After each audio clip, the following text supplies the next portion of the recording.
The day I first noticed her, she was serving at the restaurant as usual. I often visited this place, not just for the food, but for the ambience and the quiet. It was a sanctuary away from the constant buzz of my business life. My usual table, by the window with the perfect view of the garden, was where I conducted a lot of my reflections. She was there in the background at first, a polite waitress with a kind smile, but I could sense her attention on me. She was young, vibrant, and full of a kind of energy that felt foreign to me now, a stark contrast to my world of boardrooms and business deals. Over the weeks, her presence became more noticeable. It wasn't just the way she looked at me, but the small, almost imperceptible way she showed her interest. A slightly longer glance, a subtle blush when our eyes met, the extra effort in making sure my table was perfectly set. I could tell she had a crush on me, and though I never acknowledged it, there was a part of me that found it flattering. After all, it's not every day a man my age receives such attention from someone so much younger. But I was married. My wife and I had been together for over a decade, and while our relationship had its strengths, it also had its weaknesses. We communicated well, could talk for hours about anything, yet the passion that once defined our relationship had dwindled. Our intimate moments were few and far between, and when they did happen, they felt more like routine than an expression of love. One evening, after a particularly draining day filled with meetings and negotiations, I found myself at the restaurant again. This time, I was alone. The familiar comfort of the place wrapped around me as I sat down at my usual table. She approached, her smile warmer than usual, and took my order. Throughout the meal, I couldn't help but notice her lingering glances. When she brought the bill, I found a small piece of paper tucked under the plate with her phone number written on it. I hesitated for a long time after that. My mind was a battlefield of conflicting emotions. On one hand, I was flattered and intrigued by her interest. On the other, I felt the heavy weight of my vows and the commitment I had made to my wife. That night, I couldn't sleep. My thoughts kept returning to the piece of paper in my pocket and the young woman who had given it to me. After several hours of tossing and turning, I made a decision that would change everything. I texted her.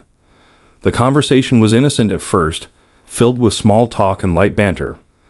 But as the night wore on, the messages became more personal, more revealing. She told me about her life, her studies, her dreams, and I found myself opening up in ways I hadn't in years. Our first meeting outside the restaurant was charged with anticipation. We met at a small, secluded cafe where we could talk without the risk of being seen. The conversation flowed easily, and for the first time in a long time, I felt truly connected to someone. The attraction between us was undeniable, and as the evening progressed, it became increasingly difficult to ignore the chemistry we shared. That night, we ended up at her apartment. The passion and intensity of our encounter were unlike anything I had experienced in years.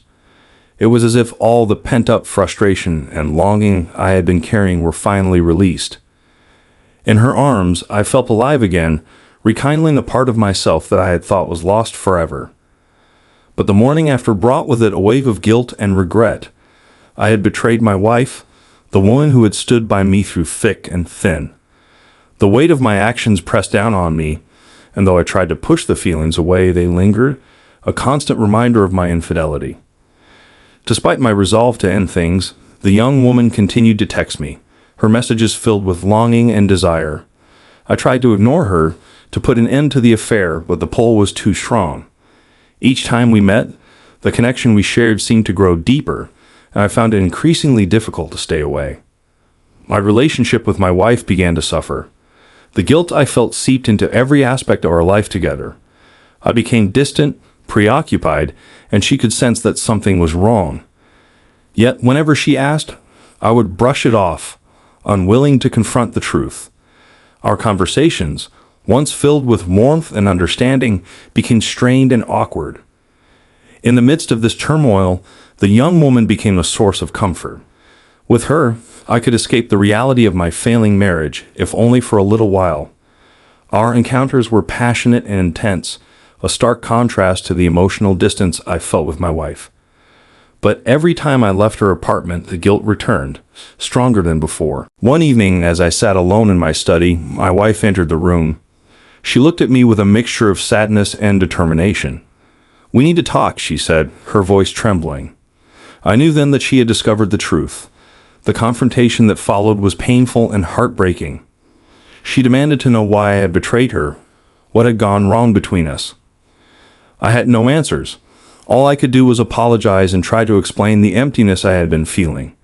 But my words seemed hollow, unable to convey the depth of my remorse. In the end, she walked away, leaving me alone with my thoughts and the realization of the damage I had caused. Days turned into weeks, and my marriage hung by a thread. My wife and I tried to repair the rift between us, but the trust that had once been the foundation of our relationship was shattered. We attended counseling, talked for hours on end, but the shadow of my infidelity loomed large over us. As for the young woman, I eventually told her that we could no longer see each other. It was a painful conversation, one that left both of us in tears. She had become a significant part of my life, and letting her go was one of the hardest things I had ever done. But I knew it was the only way to try and salvage what was left of my marriage. The months that followed were a period of intense reflection and soul-searching. I had to confront the reasons behind my actions, the emptiness and dissatisfaction that had driven me to seek comfort elsewhere.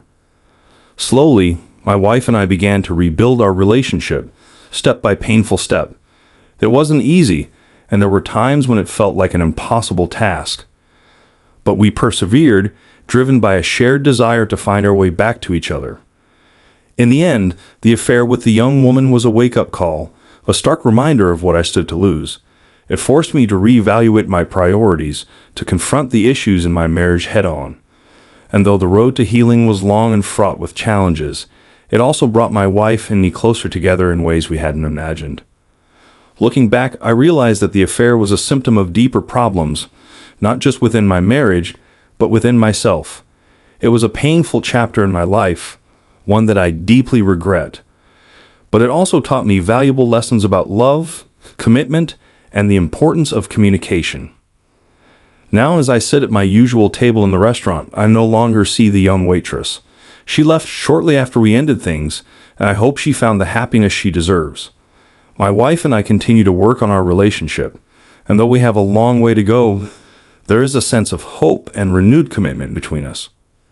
Life is far from perfect, but it is real, with all its flaws and imperfections. And as I take a sip of my coffee, I am reminded that true love is not about perfection, but about weathering the storms together and emerging stronger on the other side.